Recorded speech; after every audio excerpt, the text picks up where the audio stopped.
Cinderella, or the Little Glass Slipper, a fairy tale. Once there was a gentleman who married for his second wife the proudest and most haughty woman that was ever seen. She had by a former husband 2 daughters of her own humour, who were indeed exactly like her in all things. He had likewise by another wife a young daughter, but of unparalleled goodness and sweetness of temper, which she took from her mother, who was the best creature in the world.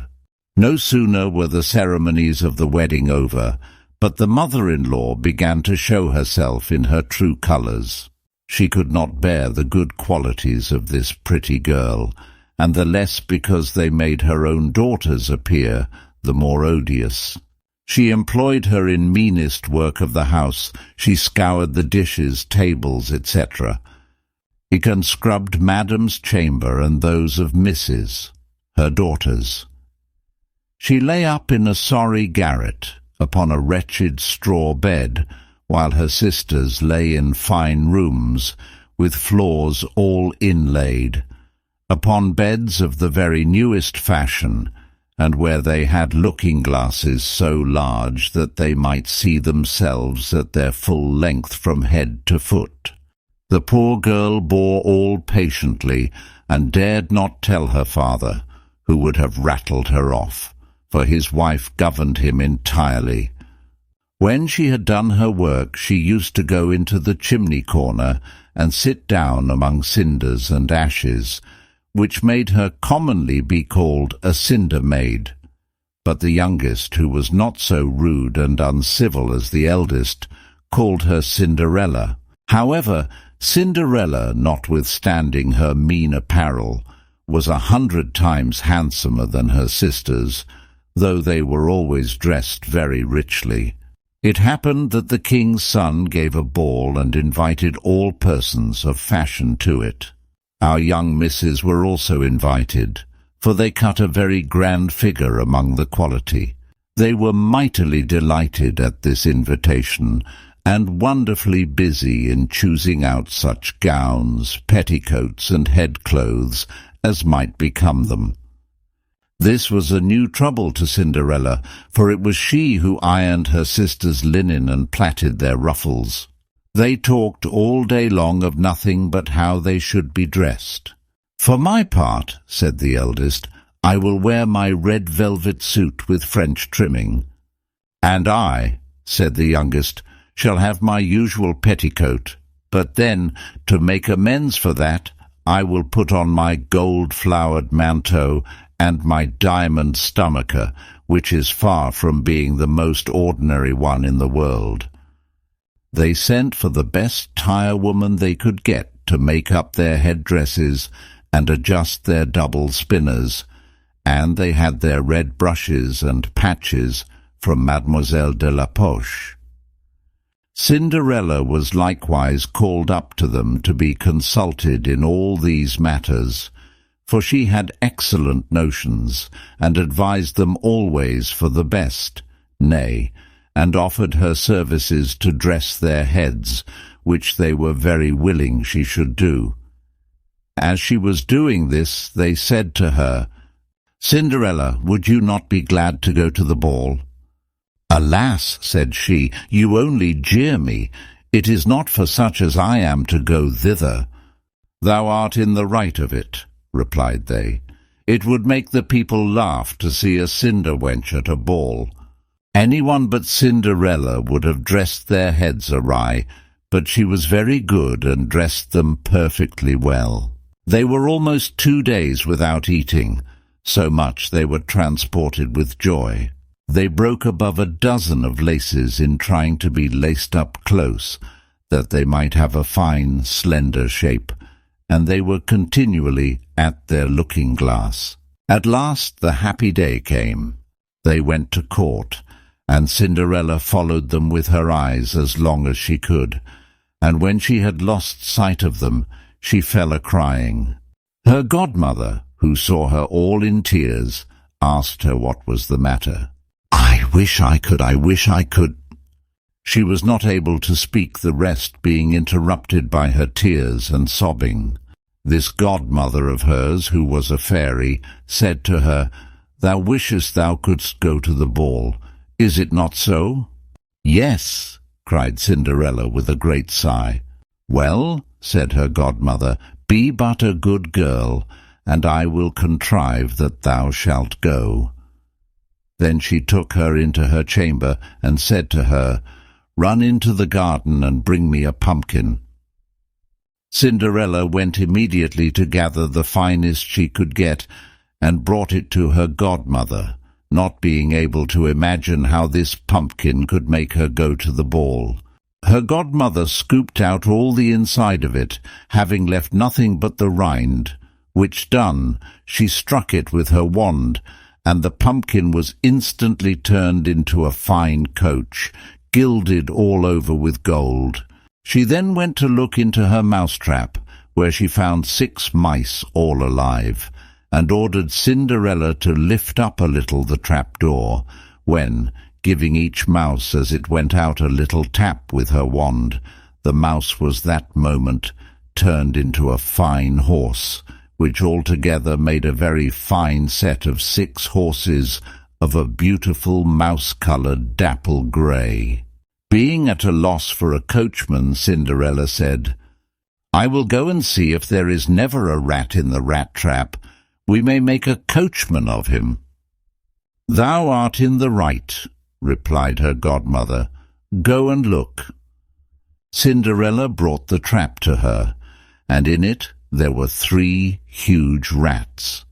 The fairy made choice of one of the 3 which had the largest beard, and having touched him with her wand, he was turned into a fat, jolly coachman, who had the smartest whiskers eyes ever beheld.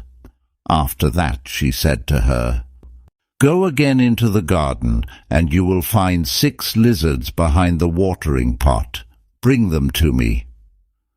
She had no sooner done so, but her godmother turned them into 6 footmen, who skipped up immediately behind the coach, with their liveries all bedaubed with gold and silver, and clung as close behind each other as if they had done nothing else their whole lives. The fairy then said to Cinderella, "Well, you see here an equipage fit to go to the ball with. Are you not pleased with it?" "Oh, yes," cried she. "But must I go thither as I am, in these dirty rags?" Her godmother only just touched her with her wand, and at the same instant her clothes were turned into cloth of gold and silver, all beset with jewels. Ah! Who can describe a robe made by the fairies? It was white as snow, and as dazzling. Round the hem hung a fringe of diamonds, sparkling like dewdrops in the sunshine. The lace about the throat and arms could only have been spun by fairy spiders. Surely it was a dream. Cinderella put her daintily gloved hand to her throat and softly touched the pearls that encircled her neck. "Come, child," said the godmother, "or you will be late." As Cinderella moved, the firelight shone upon her dainty shoes. "They are of diamonds," she said. "No," answered her godmother, smiling. "They are better than that. They are of glass made by the fairies. And now, child, go and enjoy yourself to your heart's content."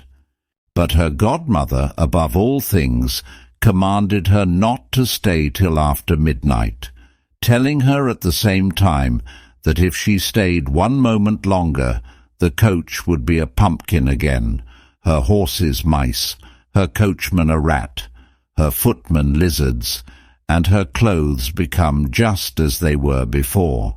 She promised her godmother she would not fail of leaving the ball before midnight, and then away she drives, scarce able to contain herself for joy. The king's son, who was told that a great princess whom nobody knew was come, ran out to receive her.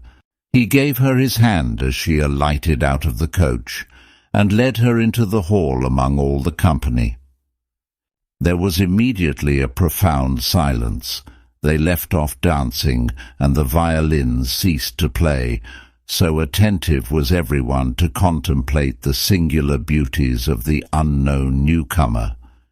Nothing was then heard but a confused noise of, "Ha! How handsome she is! Ha! How handsome she is!"